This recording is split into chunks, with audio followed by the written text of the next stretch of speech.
indicadores de salud, considerando que los indicadores los vamos a utilizar de forma cotidiana en nuestra vida profesional, ya sea como licenciada en nutrición clínica, licenciada en nutrición de un servicio de alimentación, vas a utilizar indicadores. Y mientras más complejo o más jerarquía tenga tu cargo, vas a utilizar con mayor frecuencia los indicadores. Y en caso de que seas una autoridad, un jefe, una directora, un responsable de servicio, etcétera, cuando manejes aspectos generales relacionados con un departamento, con un país, con un municipio, con una institución, con mayor razón vas a necesitar indicadores, porque vas a tener que hacer lo que se llama en gerencia gestión, y vas a hacer microgestión a nivel de atención de pacientes, mesogestión a nivel de manejo de un servicio y macrogestión a nivel ya de un sistema de salud. Entonces, cuando hagas macrogestión, van a necesitar ustedes utilizar los indicadores para procesos de gestión. Procesos de gestión, procesos de negociación, procesos de acuerdo, procesos de consenso, procesos de discusión, de debate, de lo que sea necesario, porque no se olviden que el dinero, los recursos siempre son escasos. Por lo tanto, como sector salud, como gerentes, como directores, como jefes, como responsables, tenemos que competir por recursos ante el alcalde, ante la gobernadora, ante la Asamblea Legislativa Departamental, ante el Consejo Municipal, ante el Consejo Social. Debemos competir con otros actores que también quieren o necesitan recursos. Pero ¿cómo vas a competir? Con argumentos. Y mejor si tus argumentos, mucho mejor si tus argumentos están sustentados en indicadores. No vayas a una negociación como muchos directores van. Necesito aumentar el número de camas. ¿Por qué? Porque hace falta. ¿Por qué hace falta? Porque hay mucho paciente. ¿Qué es mucho paciente? Harto, pues. Eso no es hacer gestión. Anda con números, tipo cifras absolutas, tipo cifras relativas. La tasa de ocupación de camas es 95%. Y se considera que cuando la tasa de ocupación de camas es más del 85%, estamos siendo eficientes. Quiere decir que falta camas. Ahí te van a entender. Pero si solamente dices es mucho, es más, es poquito, me han dicho, yo creo, me han pedido, no vas a lograr nada. Por eso nuestro sistema de salud tiene tantos problemas. No es que no hay recursos, hay recursos. El problema es que no lo sabemos gestionar. Nuestros directores, nuestras autoridades no saben gestionar. Esa es la razón. ¿Ya? Esa es la razón. Entonces, creo que con eso queda claro la importancia de los indicadores. Ya hemos hablado en la anterior clase de otros aspectos más relacionados con los indicadores, pero creo que ahora ya los he aclarado tal vez un poco más desde el ámbito de la gestión, de la dirección, de la gerencia, etc. Esto habíamos visto antes de concluir la clase anterior. Y habíamos estado debatiendo, discutiendo, analizando, reflexionando sobre los componentes que tiene un indicador tipo cifra relativa, porque el indicador tipo cifra absoluta es solamente un número, ¿no? 200 partos. Ese, por ejemplo, es un indicador tipo cifra absoluta. Tiene que haber un numerador. El numerador generalmente hace noción, hace referencia al evento que quiero mostrar, indicar. ¿No? Que puede ser muerte, que puede ser enfermedad, puede ser matrimonio, que puede ser nacimiento, que puede ser recursos humanos, que puede ser masculinidad, feminidad, que puede ser un montón de cosas, ¿no? El denominador generalmente es la población, está referida o hace referencia a la población en donde se presenta este evento. ¿Dónde se presenta la muerte? ¿Dónde se presentan esos nacimientos? ¿Dónde se presentan esos enfermos? Luego, con la finalidad de que el indicador sea comprensible, sea comunicable a tus interlocutores como un alcalde, un gobernador, un ministro, un presidente, una OTB, lo que sea, necesitas que tu indicador, ya que generalmente está expresado con muchos decimales, lo transformes en una cifra comprensible. Y para ello se necesitan constantes o amplificadores. 1, 10, 100 mil, 1 millón, etc. Y lo que había también resaltado en la última clase es de que para varios indicadores ya están determinados, ya están acordados los amplificadores. Para algunos son 1000, para algunos será 100, para algunos será 100.000, ya está acordado. Lo único que hay que hacer es revisar la literatura y decir, a ver, por ejemplo, tasa de mortalidad bruta, su constante, yo lo voy a poner 100. No, no puedes ponerlo 100 porque ya está acordado que es 1000. La mayoría son 1000, pero no todos. Luego, como acabo de mencionarles, el indicador tiene que servirte para algo, no es para que lo calcules y luego lo archives. Tiene que tener sentido práctico. Si trabajas con pacientes, ese indicador tiene que servirte para que tomes una decisión y para que la decisión lo comuniques al paciente, a la familia, o el resultado de la medición que has hecho lo comuniques. Porque como les había dicho, a la población no le interesa cuánto está su potasio. Al enfermo no le interesa cuánto está su creatinina. Al paciente o al familiar le interesa qué significa ese dato. ¿Qué significa tener 0,7 de creatinina? Eso le interesa. Por eso el paciente pregunta, ¿y estoy bien? ¿Y mi hijito está bien? ¿Cómo han salido mis resultados? Eso le interesa. No le interesa que le diga, ¿sabe qué, señora? Su creatinina es 0,7. No, no le interesa eso. Le interesa que le diga, ¿sabe qué, señora? Su creatinina ha salido bien, está normal, no tiene por qué preocuparse. Eso lo va a aliviar al paciente. Y no que le diga 0,7 su creatinina. O su hemoglobina es 14. No, le interesa la palabra mágica que esperan los pacientes, está bien, está dentro de lo normal, ¿no ve? Entonces, para poder hacer eso, necesitas pues interpretar el indicador. Ese numerito que te ha salido después de que has hecho esos cálculos y te ha costado conseguir ese numerito, ¿no? Porque parece fácil, ¿no? Decir, tasa de mortalidad materna 168 por 100.000. Miren, unas cuantas letritas. Pero esa investigación para llegar a ese número ha costado un montón de plata y ha tomado varios años. Pero alguien dirá, pero ese numerito, 168 por 100.000, claro, parece ser simple, ¿no? Desde la lógica simplista parece ser un número inventado por alguien y nada más. No, para llegar a ese dato se ha gastado un montón de dinero, se ha requerido un montón de personal y se ha tomado tiempo. Como les decía en la anterior clase, personal investigador se ha desplazado por todo el territorio nacional averiguando si alguna mujer había muerto en los últimos 5 años por estar embarazada, al tener su agüita o después de tener su agüita. Entonces alguien ha dicho, allá en aquel pueblito dice que ha fallecido doña Justina, hace 2 años dice que ha fallecido al tener su agüita. Ah, entonces tienes que ir a buscar pues, a donde vivía doña Justina.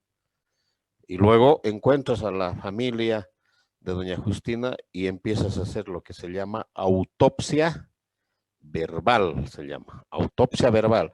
Empiezas a reconstruir esa serie de eventos que se han dado que han acabado con la muerte de esa persona y luego tú podrás clasificar, ¿era muerte materna o no era muerte materna? Entonces, no es tan fácil como alguien diría, no, son solo numeritos, dicen, no, los epidemiólogos manejan solo numeritos.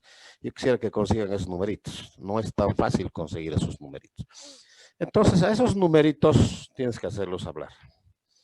Tiene que significar algo que me interese a mí como político, que me interese como presidente, que me interese como gobernador, como alcalde, etc. Y para ello, para interpretar necesitamos parámetros, ¿no? Parámetros. Y ahí habíamos indicado que hay varios tipos de parámetros, valores normales o esperados. En epidemiología y salud pública muy poco se utilizan valores normales o esperados, porque es difícil decir, y normalmente, ¿cuántos muertos por COVID debería haber en Cochabamba? ¿Quién te va a responder eso? Normalmente, ¿cuántos muertos debería haber en Cochabamba, en el departamento por COVID? Difícil de responder, ¿no? Lo ideal sería que nadie se muera. Pero se mueren, entonces alguien tiene, pero ¿cuánto es lo normal de las muertes? Medio complicado, ¿no? Hasta antiético, hasta ahí entran elementos de valores para decir, a ver, ¿cuántos deberían morirse normalmente cada año? ¿No? Entonces, en salud pública y en epidemiología muy poco se utilizan valores normales o esperados, ¿sí? Muy poco. Más se utiliza esto en clínica, en la microgestión, como les decía, en la atención de pacientes. Le tomas el peso al paciente, comparas con tu tablita y dices, ah, está normal. ¿No ves? Le tomas la presión arterial, comparas con tu tablita, dice este paciente tiene 55 años y comparas con tu tablita cuánto debería tener como presión arterial un paciente de esa edad. Por eso es importante conocer los valores normales. Y yo he preguntado varias veces en las clases presenciales, valores normales de respiración en jóvenes, no me pueden responder. Pero yo les decía, todo el curso callado.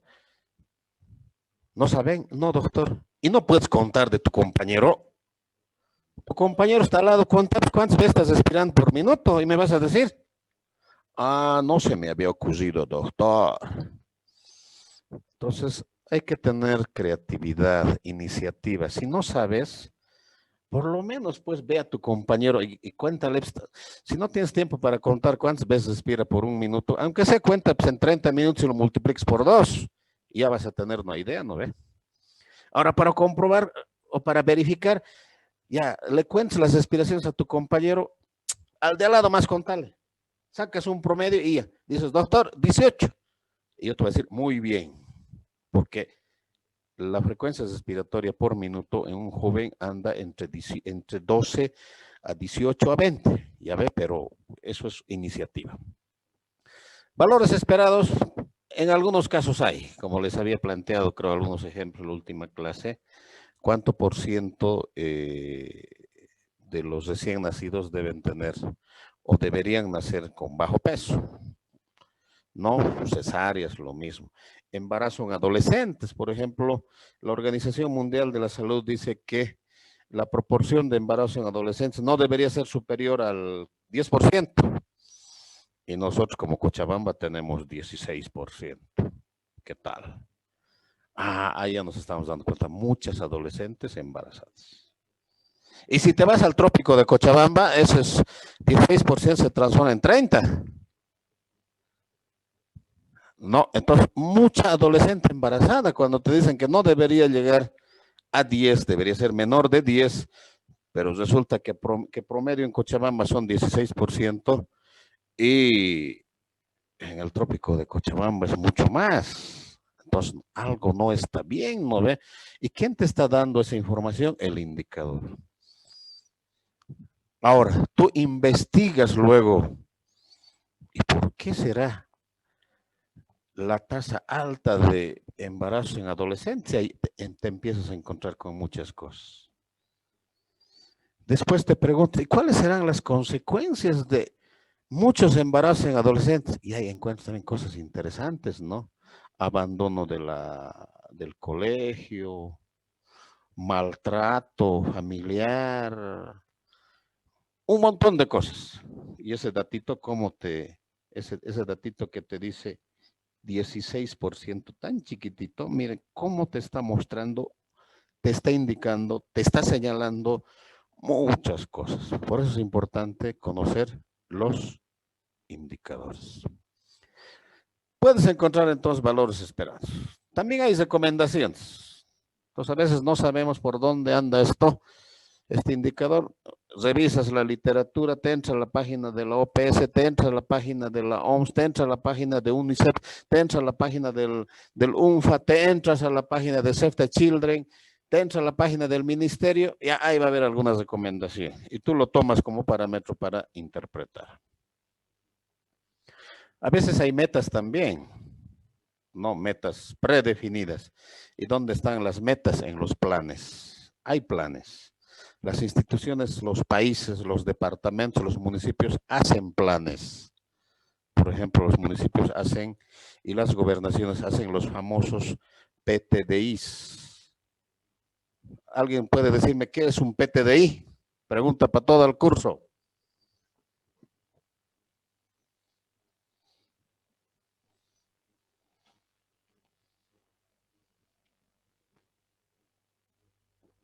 Doctor, ¿puede repetir la pregunta, por favor? ¿Qué significa PTDI? ¿Qué es un PTDI? Se los voy a escribir acá. Aquí abajito se los voy a escribir. Eso. ¿Qué es esto? Es Plan Territorial de Desarrollo Integral. Eso me acuerdo. ¿Ya en qué página has encontrado?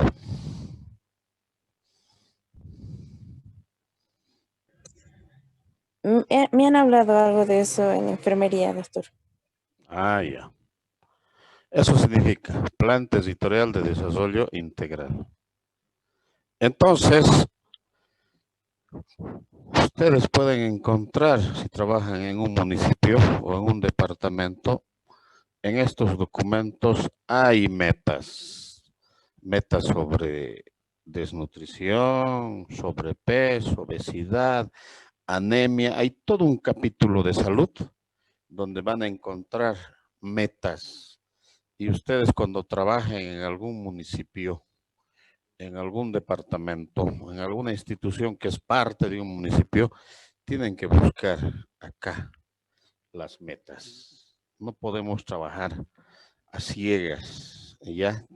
Por ley deberían, y tienen, todos los municipios y las gobernaciones tienen. Y de ese PTDI debería desprenderse el plan de salud. Y eso sí, los municipios no tienen plan de salud. En Cochabamba no debe llegar ni a 5 los municipios que tienen planes de salud. Pero bueno, seguramente aumentará. También podemos hacer comparaciones. ¿Comparaciones con qué? Con valores o promedios que tienen otros países, otros departamentos respecto al indicador que estamos queriendo interpretar para saber si estamos bien, mal, cómo nos posicionamos respecto a un contexto más amplio. Lo que les mencionaba en la anterior clase, ¿no ve? Das un examen, supongamos epidemiología, y ves de que tu nota había sido 50, tu nota. Y después te preguntas, ¿y cómo será mi nota respecto a los demás?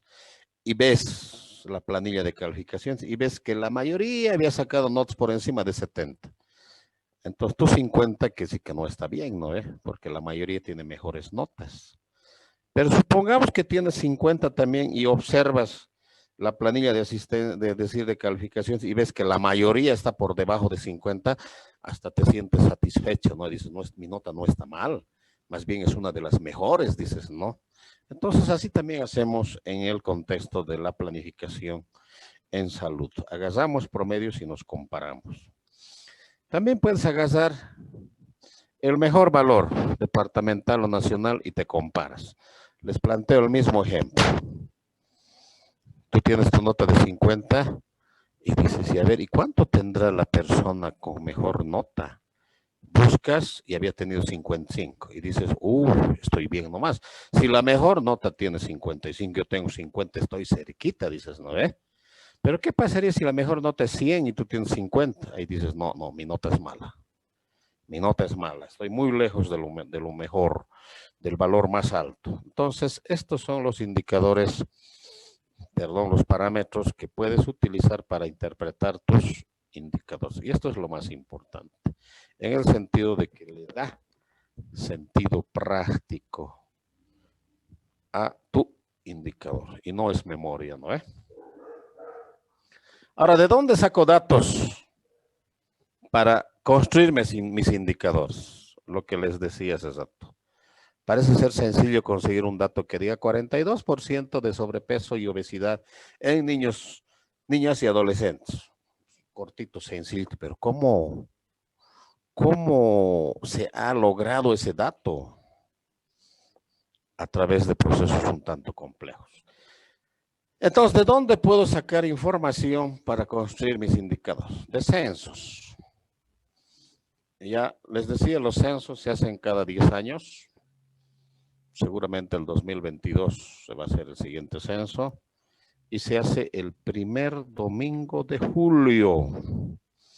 El primer domingo de julio se hacen los censos.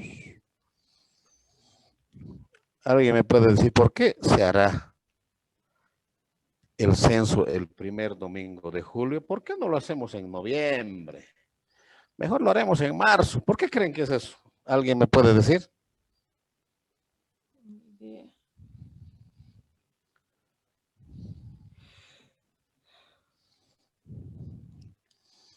¿Alguien tiene alguna idea? Pero busque pues, por lo menos en el internet. Están ahorita conectados al internet. Sálganse un ratito, ni siquiera necesitan salirse. Ahí mismo busquen. ¿Por qué el censo se hace el primer domingo de julio? No se queden ahí sentados esperando que el docente les dé la respuesta. Adelante. Doctor, ¿no será porque se usa por semestres? No es por semestre, es anual. Claro, no. A lo que me voy es que los tiempos, digamos, 1 de enero, 1 de julio ya sería otro semestre, pero del mismo año. O sea, el segundo semestre del mismo año. No, nada que ver con semestres. Pero va por ahí. Es que justamente julio y la primera semana de julio es la mitad del año. O sea, todo el año la población varía, ¿no ve? Porque algunos llegan, algunos se van, algunos nacen, algunos fallecen. Entonces, todo el año varía la cantidad de gente. Entonces, más o menos se espera, por eso el censo se lo desarrolla el primer domingo de julio, que justamente esté en la mitad del año y que todos estos procesos de cambios de población estén equilibrados. Por eso se hace ya la aplicación del censo la primera semana de julio, porque se espera que muertes, nacimientos, salidas, llegadas estén equilibradas en la mitad del año. Esa es la razón. Entonces, los censos, cada 10 años, las estadísticas vitales son esos datos que se registran de forma continua, nacimientos, muertes, matrimonios, divorcios, etcétera. Los famosos seresis. Ahí se generan las estadísticas vitales, porque no nos olvidemos Nace un niño, en un plazo determinado hay que registrarlo, ¿no es? Su certificado de nacimiento. Se muere alguien, no lo vas a poder enterrar si no tienes el certificado de defunción, no el que te dé el médico, el certificado de defunción con el cual te habilitan un espacio en el cementerio para que puedas enterrar al muertito, ¿no? ¿Te casas? ¿Dónde te casas? Por si acaso, el matrimonio que se celebra en la iglesia no tiene valor legal. No tiene valor legal el matrimonio en la iglesia. Podrá tener otro tipo de valor, pero el matrimonio adquiere valor legal cuando estás registrado en el CERESI. Entonces, el CERESI es el que genera estadísticas vitales todos los días. Entonces, ahí puedes sacar datos para construir indicadores. Se hacen censos también cada cierto tiempo de población y vivienda, y salud también. Ya les hablaba la anterior vez de las famosas ENSAs, las famosas encuestas nacionales de demografía y salud. Se hace 4 años, ahora ya no se llama ENSA, ¿no? Ahora solamente es encuesta nacional, ENSA nomás es ahora. Antes se llamaba Encuesta Nacional de Demografía en Salud, ahora solamente es Encuesta Nacional de Salud, que se hace cada 4 años. El último se ha hecho el 2016, debería haberse hecho este año, seguramente por la pandemia es que no se lo ha realizado. Los establecimientos de salud también generan datos toditos los días. Todos los días hay datos en los establecimientos de salud. Número de consultas, número de vacunados, número de abuelos que han recibido el Carmelo, número de niños que han recibido las chispitas, NutriBebé, etcétera. Hay registros ordinarios. Entonces, esos datos tú puedes utilizarlos como fuentes y construir indicadores. Datos de vigilancia epidemiológica. Todos los días, por ejemplo, ya se informa. Ahora que estamos informando todos los días, el doctor Rubén Castillo todos los días, no tantos muertos, tantos casos positivos, casos sospechosos, recuperados. ¿Eso qué es? Vigilancia epidemiológica. Ya que en este caso, por la pandemia del COVID, lo estamos reportando todos los días. Y en la prensa van a ver todos los días. Hay enfermedades ya que se notifican cada semana. No, por ejemplo, las diarreas, las iras, etcétera. Hay otras que se notifican cada mes y hay otras que se notifican de forma inmediata. Por ejemplo, un caso de rabia humana inmediatamente se notifica. Un caso, a ver, de sarampión, inmediatamente hay que notificar. Pero la diarrea no notificas inmediatamente, semanalmente. Eso es la vigilancia epidemiológica. Notificar algunas enfermedades que son objeto de vigilancia epidemiológica. Ahí hay datos y un montón. A veces se hacen encuestas por muestreo. Ya el Ministerio de Salud, nosotros como sedes, mandamos a hacer encuestas por muestreo para decir, a ver, estudiaremos cuánto por ciento de los adolescentes tienen sobrepeso y obesidad. Entonces saco un muestreo y lo vamos a ver en el sexto semestre, cómo se hace un muestreo. Vamos a hacer encuestas poblacionales para conseguir algunos datos que nos van a servir para construir indicadores. Hay registros de enfermedades también en los programas. Nosotros manejamos casi 20 programas, ¿no? Hay programa Chagas, programa ampliado de inmunizaciones, programa micronutrientes, programa dengue, malaria, COVID-19. Manejamos un montón de programas, no transmisibles también están, y ahí hay registros de enfermedades. Y esos registros nos pueden servir para construir indicadores. Y ustedes van a trabajar en ello cuando se incorporen a un sistema de salud. Y también desde el enfoque de las determinantes sociales, no solo nos interesan datos del sector salud, ya hemos dicho que salud está relacionado con todo. ¿no? Y todos somos actores en el proceso de mejoramiento de la salud. Entonces, otros sectores, como el sector económico, sector político, sector de bienestar social, educación, etcétera, etcétera, también pueden tener información útil para construir indicadores. Ya, entonces de acá pueden sacar ustedes. O pueden ustedes mismos generar una investigación tipo encuesta y van a obtener su información para construir indicadores. ¿Alguna pregunta hasta acá?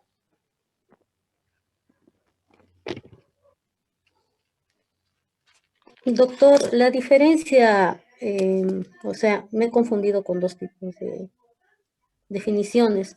Esto de datos de vigilancia epidemiológica y el registro de enfermedades no son, se parecen bastante. ¿Cuál sería la diferencia real? Vigilancia epidemiológica significa que recolectas información de forma continua, permanente y sistemática para tomar decisiones. Está relacionado más con la notificación. Lo que les decía, si en el centro de salud de Zajaipampa hoy han detectado un caso de cólera, inmediatamente tienen que notificarnos al CEDES, a nosotros. Si en el centro de salud Mariposas del Trópico hoy han detectado un caso de fiebre hemorrágica, inmediatamente tienen que notificarnos para que nosotros tomemos acciones. Eso es la vigilancia. Recoger datos de ciertas enfermedades, ya para que los que correspondan tomen decisiones. Y el ejemplo que les ponía, por ejemplo, todos los días ahora estamos recolectando datos de qué, del COVID-19, y el doctor Castillo al día siguiente informa a la población por la prensa, ¿no ve? Y dice, hoy el día de ayer hemos tenido tantos casos positivos, tantos fallecidos, tantos recuperados, etcétera. Esa es la vigilancia. Mientras que los registros de enfermedades, que también están relacionados, porque al final de cuentas, estos datos de la vigilancia epidemiológica van a quedar en los registros de enfermedades. ¿No? Y en los hospitales hay registros de enfermedades. Y sobre todo, hay enfermedades que son parte de programas, ¿ya? Y que ahí se tienen los registros. Por ejemplo, si tú quieres saber cuántas personas tienen gonorrea en Cochabamba, han tenido gonorrea en el departamento de Cochabamba en el mes de octubre, en el CEDES hay un programa que tiene esos registros. Se llama Programas ITS VIH-Sida. Y que no son objeto de vigilancia. Entonces, esto más que todo está relacionado con programas, más que todo. Ya porque ahí se registran enfermedades ya que son parte de programas. Por ejemplo, sífilis. ¿Quién maneja los registros a detalle de todo lo que sucede con sífilis? Es el programa VIH-Sida, ITS VIH-Sida. Ya, después Chagas. Estos también manejan VIH y el VIH también es objeto de vigilancia epidemiológica. Entonces, van relacionados, están relacionados. ¿Alguna otra consulta más?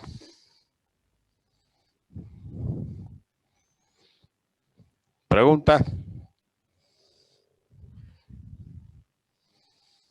Doctor, disculpe, no es una pregunta, es solamente, hace 2 semanas estuve en el Perú y justamente con esto de los datos de vigilancia epidemiológica ha resurgido otra vez la difteria, ¿no? ¿Cómo era?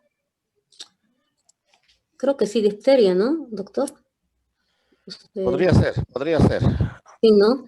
Entonces sí, ha habido 2 casitos, uno de una niña de 5 años y otro de una señora ya de edad. Inmediatamente he visto que el Ministerio de Salud se ha movilizado, tanto es así que a los 2 días han aparecido en el departamento de mi hermano con los equipos para ir a a vacunar a niños menores de 5 años y a mayores, personas mayores. Bueno, o sea, han prendido las alarmas, como se dice, ¿no? Y más bien que hay vacuna contra esto. A ver. O sea, eso va dentro de los datos de vigilancia epidemiológica. Exactamente. A ver, ¿para qué vigilamos? Vamos a ver. De forma general, ¿para qué alguien vigila? ¿Para qué en la cárcel tienen una torrecita y alguien está vigilando? En la esquina te contratas un guardia privado, está vigilando, ¿no? ¿Para qué se vigila?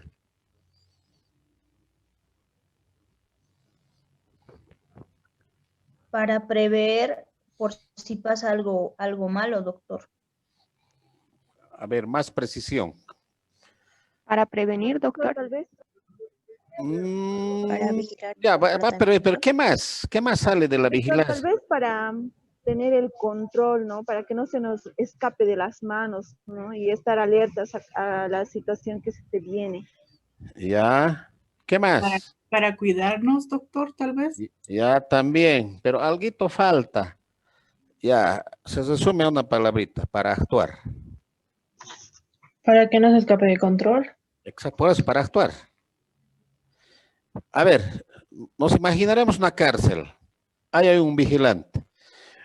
El vigilante va a observar de que un preso está escapando. ¿Qué va a suceder en ese rato? Se va a desencadenar toda una serie de eventos para controlar esa situación, para que no lo dejen escapar o para que lo atrapen a ese preso que está escapando, ¿no ve? Para eso vigilamos, para actuar, ¿sí? Para actuar. Entonces, en salud pública y en epidemiología, vigilamos para actuar. Y justamente como decía su compañera, han notificado casos de difteria, inmediatamente se han movilizado los del sector salud. ¿Cómo se han movilizado? Seguramente han ido a la casa, han hecho la investigación, han identificado contactos y han hecho un bloqueo, ¿no? Se han puesto a vacunar a toda la gente que estaba en contacto con esas personas. Tal vez han puesto una cinta de seguridad, un montón de cosas. Eso es vigilancia epidemiológica. Recolectar información para actuar, ¿no? Y como ustedes lo han dicho, ese hecho de actuar te lleva ¿a qué? A controlar. Entonces, como decía su compañera hace rato, casos sospechosos de difteria, entonces no lo han dejado ya que se disemine más allá de un determinado espacio que ellos han determinado. Eso hacemos. Eso es vigilancia epidemiológica. Por ejemplo, si ahorita alguien en el centro de salud de Tapacarí nos dicen hay un caso de sarampión, mañana mismo todo el equipo de epidemiología está en Tapacarí. O tal vez esta noche. ¿Para qué? Para actuar. Si nos dicen en el Chapare casos de fiebre hemorrágica, inmediatamente están los equipos de epidemiología a controlar. En este caso, matar ratas. Si alguien nos dice los casos de dengue se han disparado, ese ratito vamos a actuar. Todos los fumigadores van a ir al Chapare a fumigar, a controlar lo que se llama eliminar los recipientes donde se acumula agua, donde ya. Entonces, eso es vigilancia. ¿Sí? Eso es vigilancia. Y ahí hay datos, porque todos los días se recogen datos. Y, por ejemplo, les decía, las diarreas, las iras y muchas enfermedades son objeto de vigilancia. Todas las semanas algunas se informa y algunas se informa de forma inmediata. ¿Cuáles se informan de forma inmediata? Por ejemplo, el COVID en este caso, el cólera. El cólera es una enfermedad grave, ¿no ves? Han debido escuchar. Diarrea. ¿No? Que en 3 horas te puede matar el cólera. Porque las diarreas son tan fuertes. Diarrea, sarampión, meningitis, Entonces, hay enfermedades que son objeto de vigilancia y se notifica de forma inmediata. Y otras se notifica semanalmente o mensualmente. Ya, eso que quede claro entonces cuando escuchen, cuando trabajen en los establecimientos de salud, y decir, licenciada, usted tiene que traerme información de vigilancia epidemiológica. Entonces ya sabes qué te está pidiendo. Te está pidiendo datos de ciertas enfermedades que son objeto de vigilancia. Bien, acá tenemos unos datos que los vamos a utilizar para construir indicadores de forma ya aplicativa a lo que vamos a ver enseguida. ¿Alguien conoce Entre Ríos? En Cochabamba. No, doctor, por mi parte. Los demás, hay 60, No, doctor. 57 En estudiantes. el Chapare, ¿no, doctor? No, Sí, doctor. es en el Chapare. Es en el Chapare.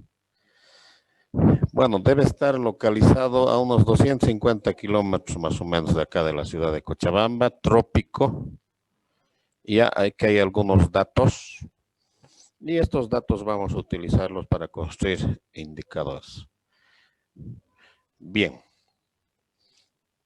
Veremos ahora los indicadores. Ya iremos en la parte más práctica. Habíamos dicho que los indicadores tipo frecuencias relativas ya van a ser razones, proporciones y tasas. Y los indicadores tipo cifras absolutas son solamente números, resultado del conteo. Entonces vamos a empezar por las razones. Indicadores tipo cifras relativas. Razones. Una razón es una relación matemática, vamos a decir, entre un numerador y un denominador. ¿Se acuerdan de las partes que habíamos mencionado de los indicadores tipo cifras relativas? Numerador, denominador, constante, etcétera, ¿no ve? Entonces, aquí hay un numerador y un denominador. Pero aquí hay una característica que lo distingue y ténganlo muy en cuenta para construir indicadores.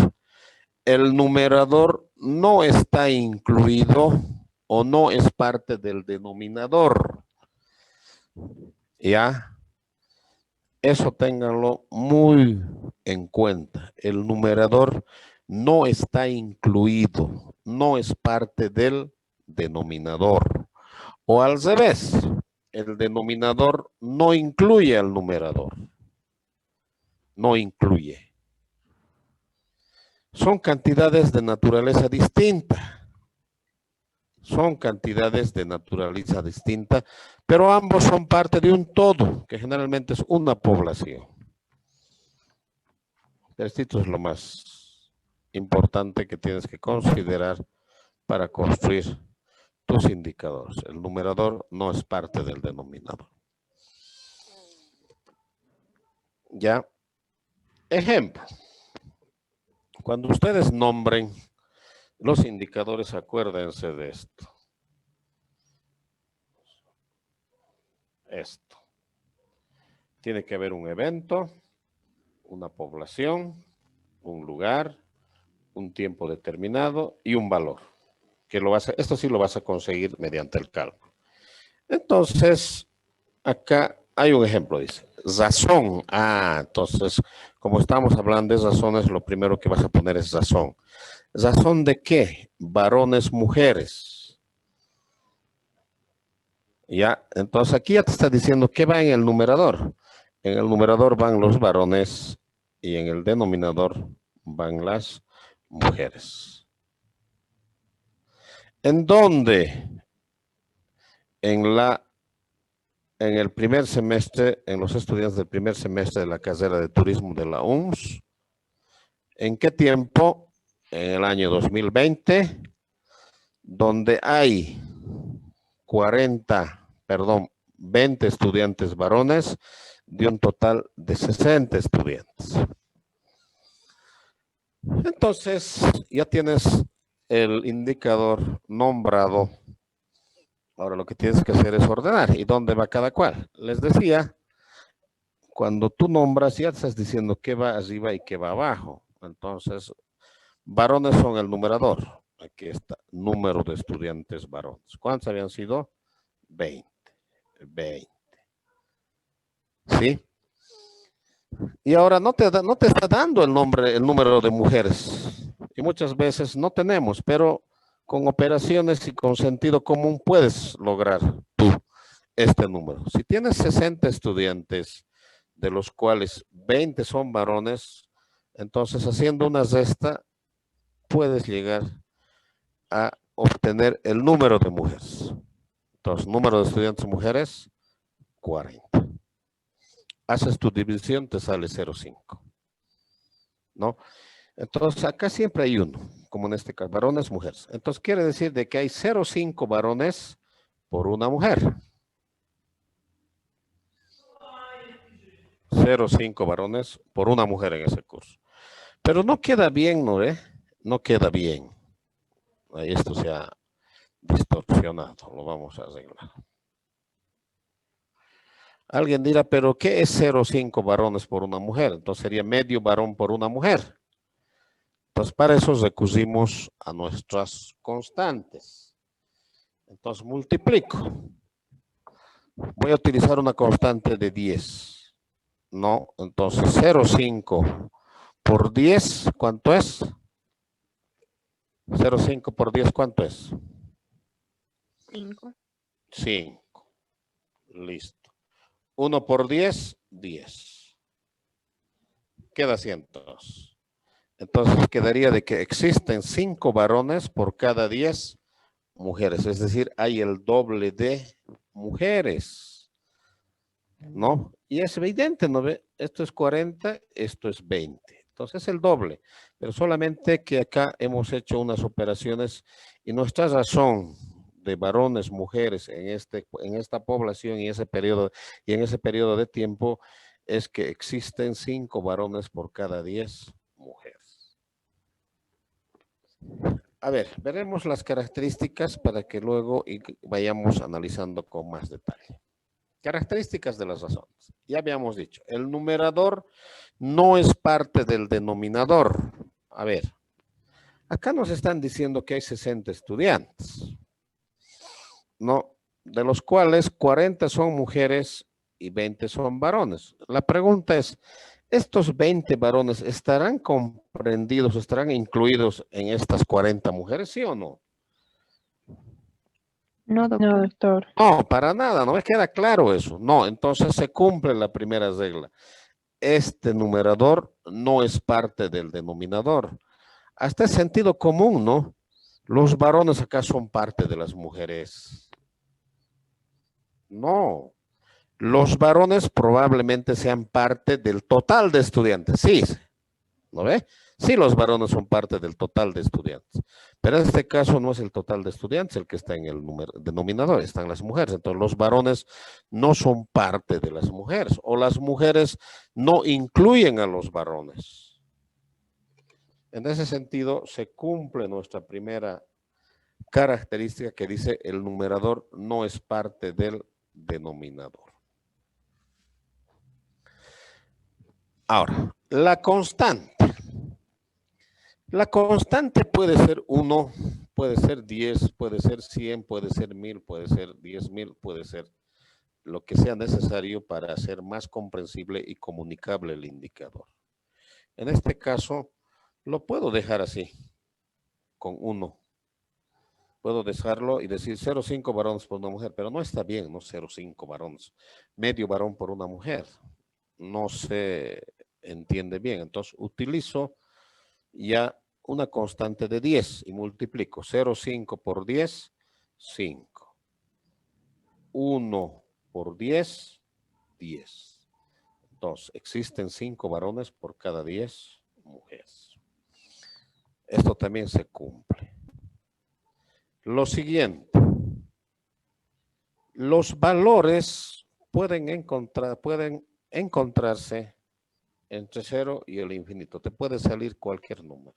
Dependerá qué datos estás manejando. Te pueden salir datos pequeñitos con muchos decimales. Ahí utilizarás constantes de 10,000, 100,000, etcétera.